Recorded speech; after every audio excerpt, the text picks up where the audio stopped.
Yuk kita bahas sesuatu yang penting banget nih. Kita kan sering ya ngomongin soal membesarkan anak.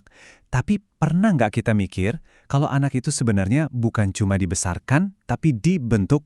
Nah, kali ini kita bakal kupas tuntas gimana kebiasaan-kebiasaan kecil kita di rumah yang mungkin kita nggak sadari justru jadi cetak biru utama karakter seorang anak.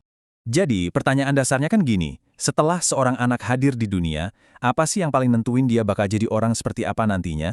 Apa karena sekolahnya, teman-temannya, atau jangan-jangan ada sesuatu yang jauh lebih dekat dan terjadi setiap hari?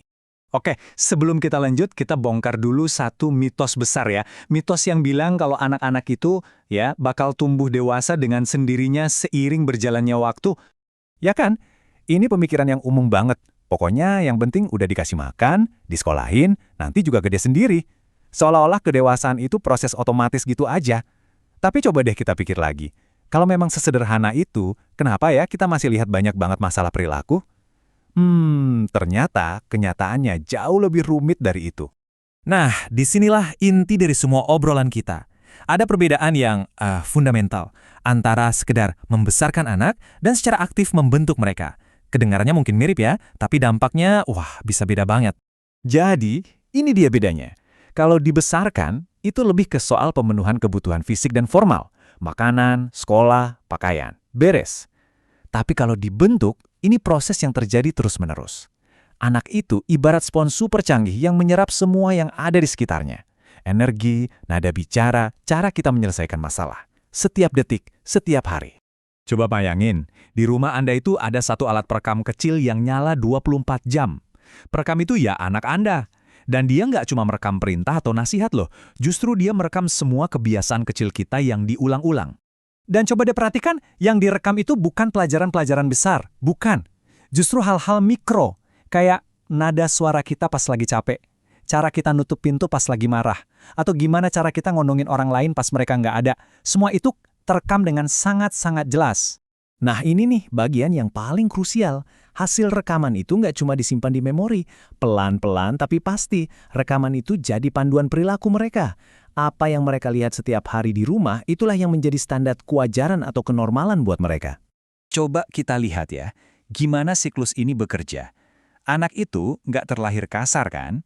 Tapi kalau setiap kali ada masalah di rumah, solusinya adalah teriak-teriakan, maka bagi dia, berteriak itu jadi cara yang normal untuk mengekspresikan rasa marah.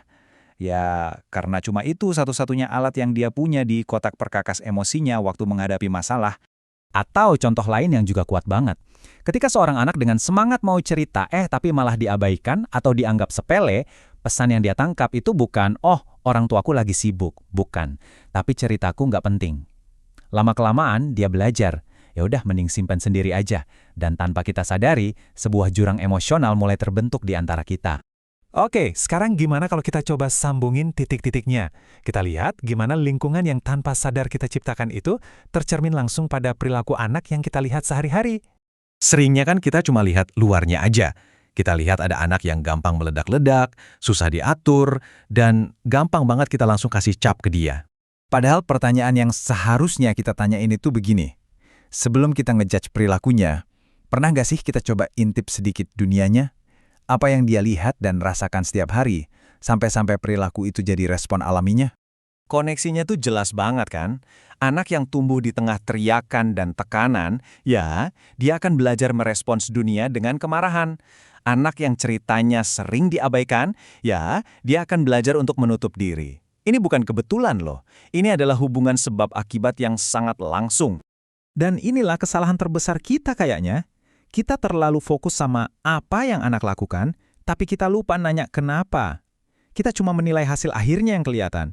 Anak yang nakal, anak yang pendiam, tanpa pernah mau menyelami proses panjang yang membentuk hasil itu.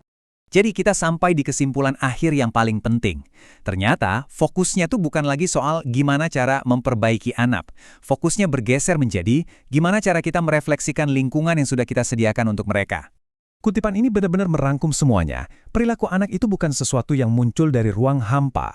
Perilaku itu adalah cerminan, sebuah gema dari apa yang mereka serap setiap hari dari kita, orang-orang terdekat dalam hidup mereka. Ya, emang sih, sekolah dan teman itu ada pengaruhnya. Tapi fondasi utamanya, cetakan awalnya itu diletakkan di rumah. Rumah adalah sekolah pertama dan terpenting bagi seorang anak untuk belajar tentang cara hidup, cara merasakan, dan cara berinteraksi dengan dunia luar. Maka dari itu, saya mau menutup pembahasan ini dengan satu pertanyaan reflektif untuk kita semua. Kalau anak kita adalah produk dari lingkungannya, dan kita adalah arsitek utama dari lingkungan itu, pertanyaan besarnya adalah, lingkungan seperti apa yang sebenarnya sedang kita bangun untuk mereka hari demi hari?